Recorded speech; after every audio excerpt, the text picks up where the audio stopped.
پہلا سوال جو میں آپ سے پوچھنا چاہتا ہوں، ہماری امت کا ایک بہت ہی معرکۃ الآراء، بڑا ہی مشکل مسئلہ ہے۔ ہم یہ دیکھتے ہیں کہ دو پورے مکاتب فکر اس کے نتیجے میں وجود میں آئے۔ تقلید کی شرعی حیثیت کا مسئلہ بہت ڈومیننٹ نقطہ نظر ہے۔ کہا جاتا ہے کہ تقلید لازم ہے، واجب ہے، چاروں ائمہ میں سے کسی ایک کی کرنی ہے۔ ایک دوسرا نقطہ نظر ہے کہ شخص کی تقلید نہیں کرنی، کسی فکر کی، سلف کے اجماعی فہم کی تقلید کرنی ہے۔ سوال میرا آج آپ سے یہ ہے کہ شخص کی تقلید یا امت کے سلف یا اجماعی نقطہ نظر کی تقلید آپ کی نظر میں دین کے اندر کیا کوئی اس کی بنیاد موجود ہے؟ اگر ہے تو کیا ہے؟ اس کے بعد جو کچھ ضمنی اعتراضات کی جاتے ہیں قرآن کی آیتیں حدیثیں رکھ کے آپ کے سامنے پیش کروں گا۔ میری کتاب میزان کو اگر آپ نے پڑھا ہے تو اس میں بالکل ابتدا میں یہ بتایا گیا ہے کہ یہ جو دین کی ہدایت ہے اس کا ماخذ کیا ہے، کہاں سے ملتی ہے۔ تو میں نے اس میں یہ لکھا ہے کہ اصلاً تو یہ ہماری فطرت میں بدیت کی گئی، یعنی میرے باطن میں دین کے مبادی کا شعور اللہ تعالی نے رکھا ہے۔ پھر اس کو آگے میں نے متعین کر کے بتایا ہے کہ وہ دو چیزیں ہیں: اپنے مخلوق ہونے کا احساس، جس کا لازمی عقلی تقاضا ایک خالق کے وجود کا شعور ہے، اور دوسرے خیر و شر کا شعور، نیکی اور بدی، بلائی اور برائی کا شعور۔ یہی دو چیزیں فلسفے کی سطح پر دین کی بنیاد ہیں۔ ٹھیک، یہ میرے باطن میں ہے۔ ظاہر ہے کہ باطن میں یہ بالاجمال ہوتی ہیں، ان کی تفصیلات میں ہم غلطی بھی کرتے ہیں، بعض چیزوں کو متعین بھی نہیں کر سکتے، بعض جگہوں پر اپنے ماحول سے متاثر ہو جاتے ہیں، بعض جگہوں پر ہمارے جذبات، تعصبات صحیح فیصلہ نہیں کرنے دیتے، لیکن یہ اصلاً ایک بیج کی طرح ہمارے اندر موجود ہے۔ اس کے بعد اللہ تعالیٰ نے یہ اہتمام فرمایا ہے، اور اس کو وہ اتمام نعمت کہتے ہیں، یعنی انہوں نے اپنی وہ نعمت جو ہمیں دے کر پیدا کیا اس کو پورا کرنے کے لیے نبیوں کا سلسلہ جاری کیا۔ سیدنا آدم علیہ السلام سے لے کر نبیوں کا یہ سلسلہ محمد الرسول اللہ صلی اللہ علیہ وسلم تک جاری رہا ہے۔ آپ پر اس کو ختم کر دیا گیا، چنانچہ اب قیامت تک رسول اللہ صلی اللہ علیہ وسلم ہی دین کا تنہا ماخذ ہے۔ میں نے اس میں یہی الفاظ لکھے ہیں کہ دین کا تنہا ماخذ اب قیامت تک محمد الرسول اللہ صلی اللہ علیہ وسلم کی ذات والا صفات ہے۔ اپنے قول، فعل، تقریر، تصویب سے جس چیز کو وہ دین قرار دیں وہی دین ہے۔ تو اس لیے اگر آپ نے تقلید کا لفظ استعمال کرنا ہے تو وہ تو رسول اللہ کے لیے استعمال ہوگا، اور وہاں تقلید کی بنیاد کیا ہے؟ یعنی جب میں نے علم و عقل کے قطعی دلائل سے یہ سمجھ لیا کہ محمد صلی اللہ علیہ وسلم اللہ کے رسول ہیں، تو اب میرا رویہ سمینا و اطانا کا ہوگا۔ یعنی وہ گویا اللہ تعالیٰ کی زمین پر نمائندگی کرتے ہیں۔ وہ جب یہ کہہ دیں گے کہ یہ اللہ کا حکم ہے، یہ اللہ کی ہدایت ہے، اللہ یہ چاہتا ہے، اللہ تعالیٰ اس کو پسند کرتا ہے، تو میرے لیے وہ پھر حتمی حجت بن جائے گی۔ رسول اللہ صلی اللہ علیہ وسلم کے سوا کسی شخص کے بارے میں یہ خیال کرنا کہ میں اس کی بات بغیر کسی دلیل کے ماننے کا پابند کر دیا گیا ہوں، یہ کسی طرح بھی قابل قبول نہیں ہو سکتا۔ تقلید کو اگر آپ ایک اصطلاح کے طور پر استعمال کر رہے ہیں تو اس کا مطلب یہ ہوتا ہے کہ آپ اس بات کے پابند ہیں کہ بات کرنے والے سے استدلال نہیں پوچھیں گے۔ جب بات آپ کے سامنے آئے گی تو محض اس شخص کو سامنے دیکھ کر آپ اس بات کو ماننے کے لیے مجبور ہیں۔ ٹھیک، یہ تو حیثیت اس زمین پر صرف اللہ کے رسول کی ہے، اس کے سوا کسی کی ہو ہی نہیں سکتی۔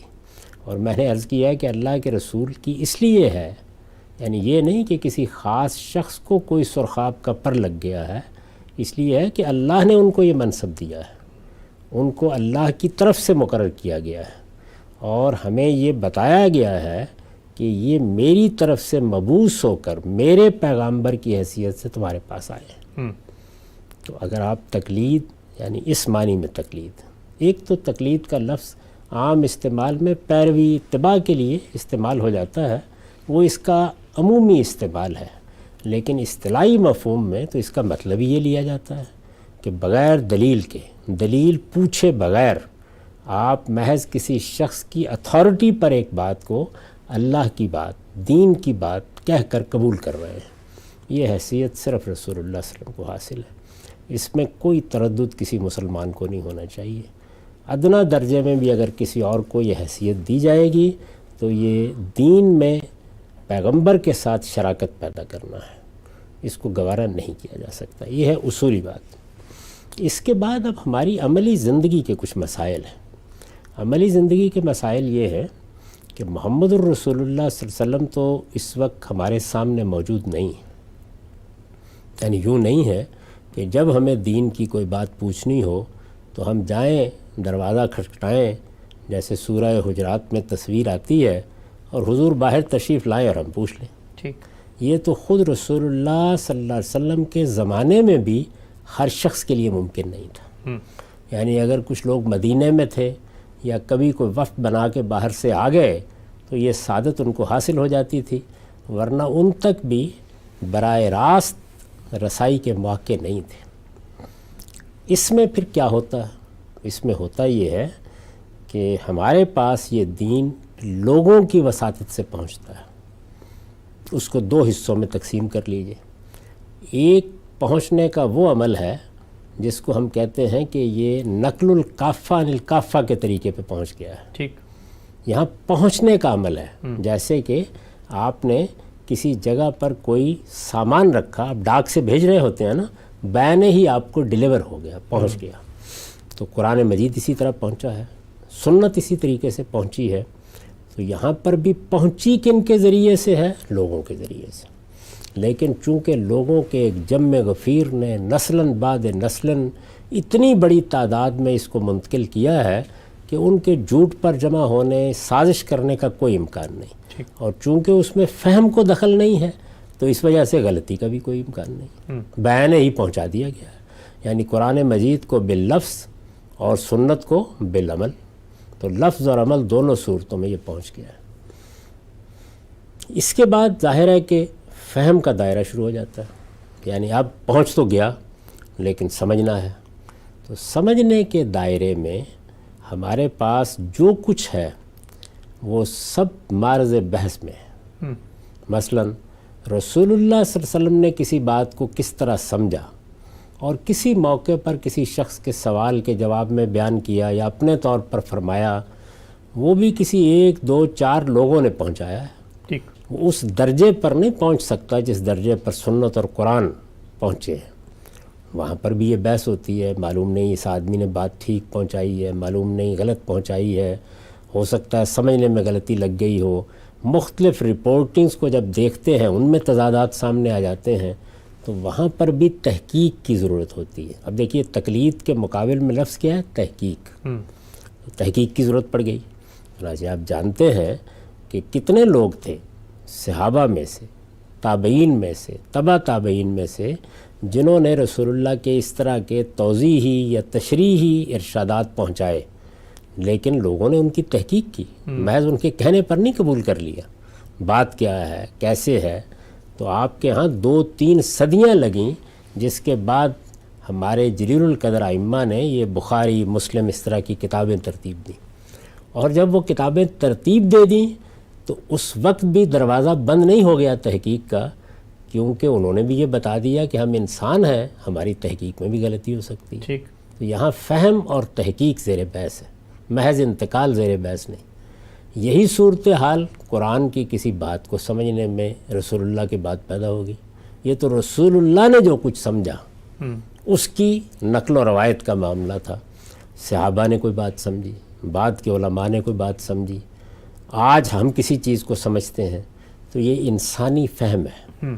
انسانی فہم میں جو چیز بھی آئے گی وہ دلیل کی بنیاد پر دیکھی جائے گی، اس کی تحقیق کی جائے گی اور سمجھا جائے گا اس کو۔ تو یہ قرآن کے معاملے میں بھی ہوگا، حدیث کے معاملے میں بھی ہوگا، سنت کے معاملے میں بھی ہوگا، ہر چیز میں ہوگا۔ اس میں جو ایک عملی مشکل پیش آتی ہے، وہ مشکل یہ پیش آتی ہے کہ تحقیق کا عمل ہر شخص کر نہیں سکتا، دنیا کے کسی علم میں بھی نہیں کر سکتا۔ ٹھیک، یعنی اس وقت جو سائنس کے علوم ہیں، طب کے علوم ہیں، ہماری روزمرہ زندگی کے کاروباری علوم ہیں، سیاسی علوم ہیں، ان سب میں کچھ لوگ اسپیشلائزیشن کا طریقہ اختیار کرتے ہیں اور وہ تحقیق کرتے ہیں۔ تحقیق کا موضوع ہی در حقیقت گویا اپنے آپ کو اس کے لیے خاص کیے بغیر واضح نہیں ہوتا۔ تو اس کا لازمی عقلی نتیجہ یہ ہے کہ انسانوں کی ایک بہت بڑی تعداد بہت سے علوم کے حقائق کو جو ان کی زندگی سے متعلق ہوتے ہیں، مثلا سب سے بڑھ کر طب متعلق ہوتی ہے، بیمار ہو جاتے ہیں نا، تو ان میں ماہرین پر اعتماد کرنے پہ مجبور ہوتے ہیں۔ میرے نزدیک اس کو تقلید کی بجائے ماہرین پر اعتماد سے تعبیر کرنا چاہیے۔ ماہرین پر اعتماد عام آدمی ہر علم میں کرتا ہے، اور یہ اعتماد پیدا کیسے ہوتا ہے؟ شہرت سے بھی ہوتا ہے، تجربے سے بھی ہوتا ہے، دونوں چیزوں سے ہوتا ہے۔ یعنی بہت سے لوگ اعتماد کر رہے ہیں، ہم بھی کر لیتے ہیں، ایک نے بتایا، دوسرے نے بتایا، تیسرے نے بتایا۔ اسی طریقے سے ہمیں کسی سے کوئی تجربہ پیش آتا ہے، کوئی چیز سمجھنے کے لیے گئے، جاننے کے لیے گئے، تو ایک اعتماد پیدا ہو جاتا ہے۔ یہ جو اعتماد ہے یہ کوئی بری چیز نہیں، یہ بالکل فطرت کا تقاضا ہے۔ ساری دنیا میں ایسے ہی چیزوں کو سمجھا جاتا ہے۔ ہم اہل علم پر اعتماد کر کے ہی ان کی آراء پر عمل بھی کرتے ہیں، اس میں کوئی شراکت پیدا نہیں ہوتی۔ یہ اعتماد اگر آپ لفظ اعتماد کی تحلیل کریں تو اس پر مبنی ہوتا ہے کہ انہوں نے اس فن میں یا اس علم میں زندگی لگائی ہے، کام کیا ہے، لہٰذا ان کی بات سمجھ میں آنی چاہیے یا اس بات کو قبول کرنا چاہیے۔ یہ جو اعتماد پیدا ہوتا ہے یہ انسانی سطح کا اعتماد ہے، یعنی یہ وہ اعتماد نہیں ہے جو ہم نے اللہ کے پیغمبر پر کیا ہے کہ غلطی وہاں ہو ہی نہیں سکتی۔ یہ اعتماد ایک عمومی اعتماد ہوتا ہے، کوئی دوسرا صاحب علم اس کی طرف متوجہ کرتا ہے کہ یہاں غلطی ہوئی ہے، ٹوٹ جاتا ہے توجہ دلانے کے نتیجے میں۔ تو عام آدمی بھی اگر آپ غور کریں تو تمام علوم میں اسی طرح کرتا ہے، یعنی وہ عام حالات میں اعتماد کی بنیاد پر آراء بھی قائم کرتا ہے، دوا بھی لے لیتا ہے، ایک ڈاکٹر کے پاس بار بار جاتا بھی ہے، لیکن کسی وجہ سے اگر اس کا اطمینان نہیں ہوتا یا عدم اطمینان پیدا کر دیا جاتا ہے تو وہ فوراً غور کرنے کے لیے تیار ہو جاتا ہے۔ تو اعتماد سے اعتماد کی طرف انتقال جاری رہتا ہے۔ اچھا، ساری دنیا کی تاریخ میں ایسا ہی ہوا ہے، یعنی علوم میں ایسا ہی ہوتا ہے۔ ہم اپنے ایک استاد سے سائنس پڑھ رہے تھے اور اسکول میں تھے، بہت زیادہ مطالعہ بھی نہیں تھا، تو یہی سمجھ رہے تھے کہ یہ ٹھیک سائنس پڑھا رہے ہیں۔ ایک دوسرے ہیڈ ماسٹر صاحب نے کسی موقع کے اوپر ان کا لیکچر سنا اور اس کے بعد انہوں نے کہا کہ یہ تو انٹ سنٹ معلوم نہیں کیا پڑھا دیتے ہیں۔ تو ظاہر ہے کہ بچوں کا اعتماد بھی مجروح ہو گیا۔ تو اس کے بعد آپ یہ سوچتے ہیں کہ اچھا کسی بہتر استاد کے پاس جاتے ہیں۔ تو اعتماد سے اعتماد تک کا یہ انتقال جاری رہتا ہے۔ عام آدمی کے لیے صحیح رویہ یہ ہے، اور یہی رویہ صحابہ کرام کا تھا، یہی رویہ تابعین کا تھا۔ کبھی کسی کو یہ خیال نہیں ہوا کہ کسی ایک شخص کے ساتھ باندھ دینا یہ دین کا تقاضا ہے۔ تو میرے نزدیک اسی رویے اور اسی روش کو جاری رہنا چاہیے کہ آپ اپنی زندگی میں محقق بن کے نہیں بیٹھ سکتے، عام آدمی کا یہ کام بھی نہیں ہے۔ اور تجربے کی بات یہ ہے کہ عام آدمی اگر صحیح کمپیٹنس پیدا کیے بغیر یا صحیح اہلیت پیدا کیے بغیر تحقیق کرنے بیٹھ جائے تو ممکن ہے کہ لوگوں کو مار ڈالے۔ ویسے تو میں نے دیکھا ہے کہ بہت سے دیہات میں کویکس ہوتے ہیں، بڑے اعتماد کے ساتھ دوائیں دے رہے ہوتے ہیں، لیکن وہ لوگوں کو برباد کر ڈالتے ہیں۔ تو اس لیے عام آدمی کے لیے صحیح راستہ یہی ہے کہ وہ اپنے اعتماد کو عقل کی روشنی میں، علم کی روشنی میں، تجربے کی روشنی میں منتقل کرتا رہتا ہے، اور یہی اس کی تحقیق ہے، وہ اس سے زیادہ کر نہیں سکتا۔ تو اس کو آپ دو حصوں میں بانٹ لیجئے۔ وہ لوگ جن کے پاس اہلیت ہے، جو کسی علم میں اختصاص رکھتے ہیں، ان کے لیے تو تقلید کا یا اعتماد کا لفظ بھی گالی ہے۔ وہ کیوں کریں گے؟ ان کا کام یہ ہے کہ جہاں انہیں کوئی سوال پیدا ہوگا وہ خود تحقیق کریں گے اس کی، اور کرنی چاہیے۔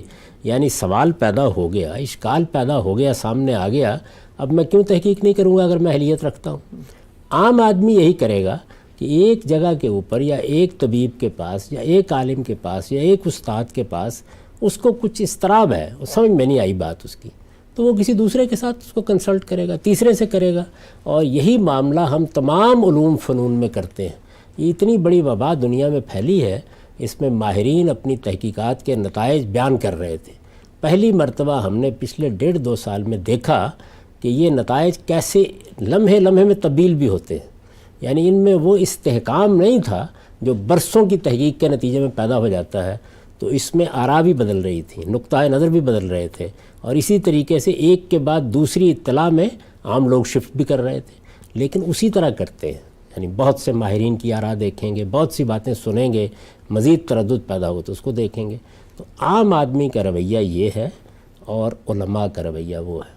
تو اس میں جو لفظ آپ نے تقلید بولا ہے وہ تو کسی جگہ بھی نہیں ہونا چاہیے، اور سچی بات یہ ہے کہ یہ جو تقلید کا تصور پیدا ہوا یہ کوئی مذہبی تصور تھا بھی نہیں۔ اچھا، یہ حقیقت میں ایک انتظامی مسئلہ تھا، یعنی مسلمانوں نے جب اپنی ایک بڑی سلطنت قائم کر لی تو اس بڑی سلطنت میں اب فیصلے ہونے ہیں، یہ فیصلے عدالتوں نے کرنے ہیں، قاضیوں کا تقرر کر دیا گیا ہے، تو آپ قانونی نظام کو انتشار کے سپرد نہیں کر سکتے۔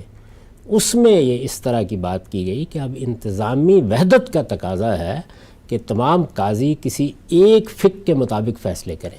یہی وجہ ہے کہ بہت بڑے پیمانے پہ ہم نے دیکھا کہ یہ سلطنت عباسیہ میں یا عثمانیوں کے ہاں یا پھر ان کے تحت جو سلطنتیں قائم ہوئیں، خوارزم شاہی تھے، سلجوقی تھے، مغل تھے، تو وہاں یہ حنفی فقہ کو شیوع ہو گیا۔ ایسی ہی صورت مغرب کے ممالک میں مالکی فقہ کو ہوئی۔ تو یہ انتظامی ضرورت تھی، اصلاً انتظامی ضرورت کے تحت بسا اوقات آپ کسی قانونی نظام کا لوگوں کو پابند کرتے ہیں، جیسے کہ ہم پاکستان میں ہمارا ایک مجموعہ تعزیرات ہے، اسی طرح کوئی قانون سازی ہو گئی ہے تو ہم اپنی عدالتوں کو پابند کرتے ہیں کہ وہ اس دائرے سے باہر فیصلے نہ کریں۔ تو تقلید پہ کوئی گفتگو بھی دینی لحاظ سے نہیں ہونی چاہیے۔ دینی لحاظ سے تقلید صرف پیغمبر کی ہے، باقی سب انسان ہیں، سب کے سب غلطی کر سکتے ہیں، اور عام آدمی کو بھی، عالم کے لیے تو یہ حرام کے درجے کی چیز ہے، لیکن عام آدمی کو بھی اعتماد کی بنیاد کے اوپر فیصلے کا حق ہے۔ وہ عمل کرے گا، کھٹک پیدا ہو جائے یا پیدا کر دی جائے تو اسے اپنا اعتماد منتقل کرنا چاہیے۔ یہ جزون بھی ہوتا ہے، کلی طور پر بھی ہوتا ہے، یعنی ایک مسئلے میں مجھے اطمینان نہیں ہوا، میں نے کسی دوسرے صاحب علم کی بات کو زیادہ موزوں، زیادہ قابل قبول پایا۔ اس میں عام طور پر یہ کہا جاتا ہے کہ لوگ اس میں اپنی خواہش کی پیروی کریں گے، تو میرے نزدیک خواہش کی پیروی سے روکنا یہ تذکیر اور نصیحت کا موضوع ہے، یہ اس کا موضوع نہیں ہے کہ لوگوں کو کسی رسی کے ساتھ یا کلادے میں باندھ دیا جائے، نہیں، ان کو فطرت کے راستے ہی پر چھوڑا جائے گا۔ ان کی تربیت کرنی چاہیے کہ وہ چیزوں کو دلیل کی بنیاد پر سنیں، قبول کریں اور اسی بنیاد پر فیصلے کریں۔ ان کا دلیل کی بنیاد پر فیصلہ اس سطح پر کبھی نہیں ہو سکتا جو محققین کی سطح ہے۔ وہ اسی طرح کرتے ہیں کہ ایک ظاہری طور پر چیزوں کو زیادہ معقول، زیادہ موزوں، زیادہ قابل عمل پاتے ہیں اور اس کے اوپر عمل کر لیتے ہیں۔ اعتماد مجروح ہوتا ہے تو اپنے اعتماد کو تبدیل کر لیتے ہیں۔ تو جو تقلید ہمارے ہاں کہی جاتی ہے یہ کوئی دینی چیز نہیں ہے، یہ اصل میں ایک انتظامی مسئلہ تھا۔ انتظامی ضرورت بھی اب ختم ہو چکی ہے، اس لیے یہ بحث بالکل بے معنی ہے۔ ہم سب بہت ہی تفصیل سے آپ نے اس سوال اور اس مسئلے کے تمام پہلوؤں کا احاطہ کیا۔ کچھ ضمنی چیزیں میں پوچھنا چاہوں گا آپ سے۔ یہ جو آخر میں آپ نے بات فرمائی کہ بالعموم جو لوگ تقلید پہ اصرار کرتے ہیں ان کا یہی کہنا ہے کہ جب آپ نے عام آدمی کی طرف سے اس سفر کا آغاز کر دیا، پہلے تو یہ تھا کہ رسول اللہ کی بات علماء نے سمجھی، علماء پر اعتماد کر کے ایک آدمی نے ان کی تقلید یا پیروی کا عمل شروع کر دیا، تو اب معاملہ اوپر سے نیچے آ رہا ہے اور اس میں کسی انحراف، کسی ڈیویشن کا خطرہ نہیں ہے۔ لیکن جب عام آدمی کو آپ یہ کہتے ہیں کہ وہ اپنا اعتماد شفٹ کر لے، تو اس میں تو نہ تحقیق کی صلاحیت ہے، نہ تنقیح کی صلاحیت ہے، نہ وہ زبان جانتا ہے، نہ اس کو 17 علوم آتے ہیں، تو وہ یہ جو شفٹ کرنے کا عمل ہے اس کے پاس بنیاد کیا ہوگی؟ میں ایک چھوٹا سا آپ کو واقعہ بتا کر چاہوں گا، آپ اس پورے پہ تبصرہ کریں۔ کہتے ہیں کہ کسی بڑے عالم سے کسی عام آدمی نے کوئی مسئلہ پوچھا، انہوں نے بتایا، تو اس نے کہا کہ اس کی دلیل کیا ہے؟ تو انہوں نے کہا بھی تم مقلد ہو یا مجتہد؟ مجتہد ہو تو اجتہاد کرو، مقلد ہو تو پیروی کرو، کیونکہ تمہارے اندر تو دلیل کو انالائز کرنے کا مادہ ہی نہیں رکھا گیا۔ عام آدمی کے ہاتھ میں جب یہ سب کچھ دے دیا تو وہ تو کبھی ادھر، کبھی ادھر، کبھی ادھر۔ دیکھیے، استدلال کی دو سطحیں ہوتی ہیں، ایک خالص فنی استدلال ہوتا ہے، اس میں کوئی شبہ نہیں کہ اس سطح پر اہل علم ہی رائے قائم کرتے ہیں، اور اب بھی جب وہ اعتماد کو منتقل کرے گا تو اہل علم سے اہل علم کی طرف ہی منتقل کرے گا. وہ تو اسی سطح پہ فیصلے کرتے ہیں.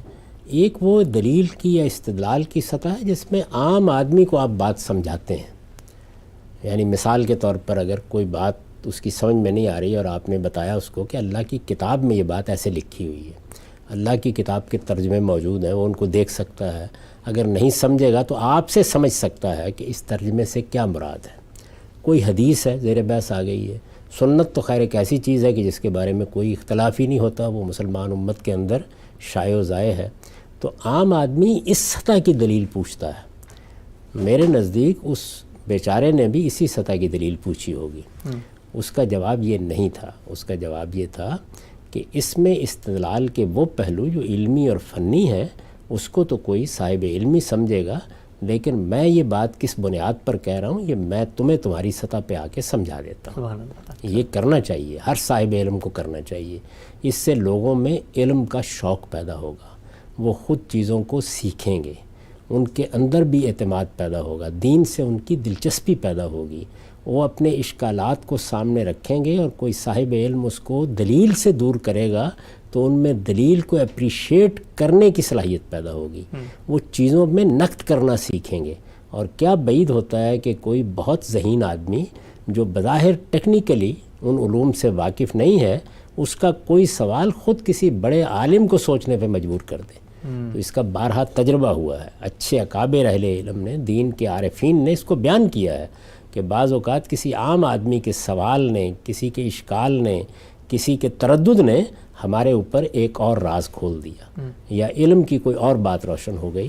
تو میرے نزدیک اس میں صحیح طریقہ یہ ہے, عام آدمی اگر اطمینان نہیں محسوس کرے گا تو اس کا یہ عدم اطمینان پہلے مرحلے میں آپ سے ہوگا. آپ اصرار کریں گے کہ تم اس دائرے سے باہر نہیں جا سکتے تو پھر وہ آہستہ آہستہ دین پر عدم اطمینان کی صورت اختیار کر لے گا. اس وقت اگر آپ دیکھیں تو ہمارے معاشرے میں خاص طور پر ہماری نئی نسلیں, پڑھے لکھے لوگ, وہ دین کے معاملے میں عدم اعتماد کا شکار ہو گئے. بڑی تعداد ہے, آنکھیں بند کر لیں تو الگ بات ہے, لیکن بہت بڑی تعداد ہے. آپ کسی ملک میں چلے جائیں, آپ کو نئی نسل میں پڑھے لکھے لوگوں میں ایک بہت بڑی تعداد ایسے لوگوں کی ملے گی. اس کی بنیادی وجہ کیا ہے؟ ہمارے علماء کا یہ رویہ. اگر آپ اس طریقے سے لوگوں سے کہیں گے کہ یا تو مجتہد بنو, یعنی یہ سب کام چھوڑو, دکان بند کرو, طبیب ہو تو اپنا کلینک بند کرو, جاؤ تحقیق کرو, یہی کہا گیا نا اس جواب میں, مجتہد بنو جا کے. بن نہیں سکتا ہر آدمی. اچھا, ورنہ میں تمہیں سمجھانے کے لیے بھی مکلف نہیں. تو اگر آپ یہ جواب دیں گے تو کچھ دیر کے بعد آدمی کہے گا کہ ایک رسول تو آپ نے منوا لیا, اگر مجھے یہ ہر روز ایک کو رسول ماننا ہے تو بہتر یہ ہے کہ پھر میں آزادانہ زندگی بسر کرتا ہوں. تو میرے بھائی, یہ جو ایک ڈاکٹر سے بھی اگر آپ پوچھتے ہیں کہ آپ کی بات میری سمجھ میں نہیں آ رہی, تو وہ آپ کو شفقت سے سمجھانے کا پابند ہے. یہ ایک بڑے عالم کا اصلی کمال ہے کہ وہ عام آدمی کی سطح پر آ کر اس کو مطمئن کر سکے کہ یہ بات ہم اس اصول پر کہہ رہے ہیں. ورنہ اصل میں وہ محض چیزوں کو یاد کر لینے والا عالم ہے, اس کے ہاں وہ فکر نہیں پیدا ہوا کہ جس میں چیزوں کی تحلیل کر کے آپ عام آدمی تک اس کو لا سکتے ہیں. ٹھیک, تو میرے نزدیک صحیح رویہ یہ ہے. اچھا, ہم سے بھی بتائیے گا, بھی آپ نے فرمایا کہ عام آدمی کو تردد لاحق ہوا, اپنے کسی صاحب علم کی بات سے مطمئن نہیں ہوا تو وہ اعتماد شفٹ کر لے گا. اب جب وہ اعتماد شفٹ کرتا ہے, مثلا ایک مسئلے میں اس کا اعتماد ایک عالم پہ تھا, دوسرے مسئلے میں اعتماد نہیں ہوا, شفٹ کر کے کہیں اور چلا گیا. اب پہلے مسئلے میں تو عالم ایک پورے تصور, ایک پورے اصولوں کے تحت دین کو سمجھ رہا ہے, دوسرے عالم کے پاس گیا, وہ اپنے تصورات سے دین کو سمجھ رہا ہے, اس کے اپنے اصول فہم دین ہیں. تو اب یہ تو عام آدمی تو پھر کانٹرڈکشن میں چلا گیا, ایک مسئلے میں دوسرے اصول دین پہ اپلائی کر کے ایک نتیجہ لے لیا, اور دوسرے مسئلے میں تو ہر جگہ پر ہر مسئلے میں نئے اصول دین, نئے تفہیم کے ساتھ وہ دین کو سمجھ رہا ہے. تو یہ تو پھر زیادتی ہے. ہر عالم اس کا پابند ہے کہ وہ اپنے اصول میں کنسسٹنٹ ہو. یعنی اگر کسی عالم کے ہاں اصول میں اس نوعیت کا استحکام نہیں ہے تو وہ ہوچ پوچ باتیں کرتا ہے. یہ عالم کے لیے ضروری ہے. عام آدمی کو اس کا پابند کس نے کیا ہے؟ وہ تو اس کی صلاحیت ہی نہیں رکھتا. عام آدمی وہی کرے گا جو صحابہ کرتے تھے, تابعین کرتے تھے. ایک بات پوچھی ایک شخصیت سے یا ایک بڑے آدمی سے, اطمینان نہیں ہوا, کسی دوسرے سے پوچھ لی. تو وہ سب دین کے دائرے میں ہوتے ہیں. کیا آپ یہ کہنا چاہیں گے کہ ابو حنیفہ، شافعی، مالک یہ کسی گمراہی کی تعلیم دے رہے ہیں؟ غلطی ہو سکتی ہے، کوئی فرق نہیں پڑتا، عام آدمی اس سے زیادہ کا مکلف ہی نہیں ہے۔ یعنی عام آدمی نے جب ایک ہی شخص کا انتخاب کیا تو اس ایک ہی شخص کا انتخاب کرنے میں بھی اس کا امکان تو موجود ہے نا کہ اس ایک شخص نے بہت سے معاملات میں غلط رائے قائم کی ہو سکتا ہے نا یہ۔ تو اگر وہاں آپ اس کو مان رہے ہیں تو یہاں بھی کوئی حرج نہیں، اچھا، غلطی ہو گئی، اس سے کیا فرق پڑتا ہے؟ عام آدمی کو کیا اللہ کے پیغمبر نے اس کا مکلف کیا کہ تم نے ہر چیز کو اس کے اصلی، اصولی اور اس کے بنیادی مواقف کے اندر رکھ کر جاننا اور سمجھنا ہے؟ وہ ایسے نہیں سمجھتا۔ تو اللہ تعالیٰ نے جو اصول بیان کیا وہ یہ ہے کہ یبلوکم فی ما آتاکم، اللہ امتحان بھی اتنا ہی کر رہا ہے جتنا اس نے دیا ہے۔ جس کے پاس اعلیٰ درجے کا علم ہے، علمی صلاحیت ہے، اس کا کام ہے وہ تحقیق کرے، وہ اس کے لیے جواب دہ ہوگا کہ اس نے کھٹک کے باوجود تحقیق کیوں نہیں کی۔ اور میں یہ جو کھٹک کے باوجود بات کر رہا ہوں، ایسے بیسیوں مسائل ہوتے ہیں جن کے بارے میں ایک بڑے سے بڑا عالم زندگی بھر کوئی کھٹک نہیں محسوس کرتا، اور وہ پہلے سے جو علماء کی آراء ہیں انہی پر عمل کر رہا ہوتا ہے۔ عام آدمی بھی ایسے ہی کرتا ہے۔ کوئی کھٹک پیدا ہو گئی، کھٹک تو اصل میں پہلے مرحلے میں ایک عالم کے بیان سے ہوگی، آپ اس کھٹک کو دور نہیں کریں گے، وہ کانٹا نکالیں گے نہیں، وہ اصل میں دین پہ کانٹا جا کے چپ جائے گا۔ تو اس لیے یہ کبھی بھی نہیں کرنا چاہیے، اور اس سے کوئی قیامت نہیں آئے گی۔ عام لوگ ایسے ہی کرتے ہیں۔ ایک معاملے میں انہوں نے سیدنا علی کی رائے کو بہتر سمجھا، دوسرے میں سیدنا صدیق کی، تیسرے میں سیدنا عبداللہ بن مسعود کی۔ صحابہ کرام میں آپ دیکھیں، آثار کی کتابوں میں بالکل ایسے ہی لوگ رائے قائم کرتے ہیں۔ انہوں نے عمل کرنا ہوتا ہے، البتہ کہیں اعتماد مجروح ہو جائے تو پھر ظاہر ہے کہ توجہ دلانی چاہیے، اور خود آدمی کو بھی توجہ کرنی چاہیے کہ وہ بہتر راستہ اختیار کرے، اور تھوڑی بہت تحقیق کرنے کی صلاحیت بھی لوگوں میں ہوتی ہے۔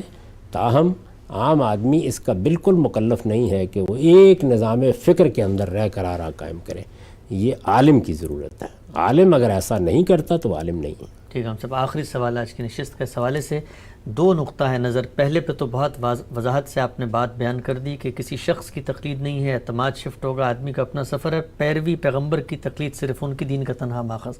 یہ جو دوسرا نقطہ نظر ہے، ہمارے ہاں اہل حدیث نقطہ نظر کہا جاتا ہے، یا سلف کا نقطہ نظر، سلفی نقطہ نظر کہا جاتا ہے، تقلید شخصی کا تو انکار ہے، لیکن وہ کہتے ہیں کہ اس سے نکلیں، پوری امت کا جو فہم ہے کم سے کم اس کے سامنے سرنڈر کر دیں، تو وہاں پھر ایک بڑے دائرے میں تو تقلید ہو رہی ہوگی نا۔ دیکھیے، یہ آپ ایک جگہ سے دوسری جگہ چلے گئے تو تقلید کے مدارج تو ہمارے ہاں رائج ہیں۔ مثلا بعض لوگ یہ کہتے تھے اور اصرار کرتے تھے، اور اب بھی کرتے ہیں، کہ آپ کسی ایک امام کی بات مانیں گے۔ بعض لوگ کہتے ہیں کہ نہیں ٹھیک ہے، آپ ائمہ اربعہ کے اندر رہیں گے، اور بعض اس سے آگے بڑھ کے کہتے ہیں کہ جو سلف کی انٹرپریٹیشن ہے اس سے آپ نہیں نکلیں گے۔ تو یہ تینوں درجے تقلید ہی کے درجے ہیں بنیادی طور پر۔ اسی لیے میں نے ابتدا یہاں سے کی تھی بات کی کہ یہ تقلید، یہ پیروی، یہ اتباع، یہ صرف اللہ کے رسول کی ہوتی ہے، اور علم کی سطح پر ان میں سے کوئی رکاوٹ بھی نہیں پیدا کی جا سکتی۔ یعنی سلف کا فہم ہے تو وہ بھی کسی دلیل پر مبنی ہوگا، یعنی سلف براہ راست تو اللہ سے کوئی چیز حاصل نہیں کریں گے نا، ان کے فہم کی بنیاد یا قرآن کی کوئی آیت ہوگی، یا کوئی حدیث ہوگی، کوئی چیز ہوگی نا۔ میں نے عرض کر دیا کہ جہاں تک مسلمانوں کے اندر سنت عملی کا تعلق ہے، اس میں تو اختلاف کی گنجائش ہی نہیں، وہ تو اپنی جگہ طے ہے۔ لیکن یہی چیزیں ہیں، کسی حدیث کا فہم، قرآن کی کسی آیت کا فہم، تو وہ فہم جس چیز کا ہے وہ ہمارے پاس موجود ہے تو ہم اس کا جائزہ لیں گے۔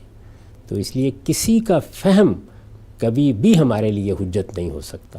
وہی اعتماد کی بات ہے، اور اعتماد کی بات میں ظاہر ہے کہ یہ بھی ٹھیک ہے کہ کوئی آدمی یہ فیصلہ کر لے کہ میں زیادہ اعتماد ابو حنیفہ پہ رکھتا ہوں رحمۃ اللہ علیہ، یا شافعی پہ رکھتا ہوں، کوئی حرج کی بات نہیں، زیادہ اعتماد، لیکن اس کو تقلید کا موضوع نہ بنائے۔ اعتماد ہے، عمل کر رہا ہے، کہیں کھٹک پیدا ہوگی یا کی جائے گی تو اپنے موقع پر نظر ثانی کر لے گا۔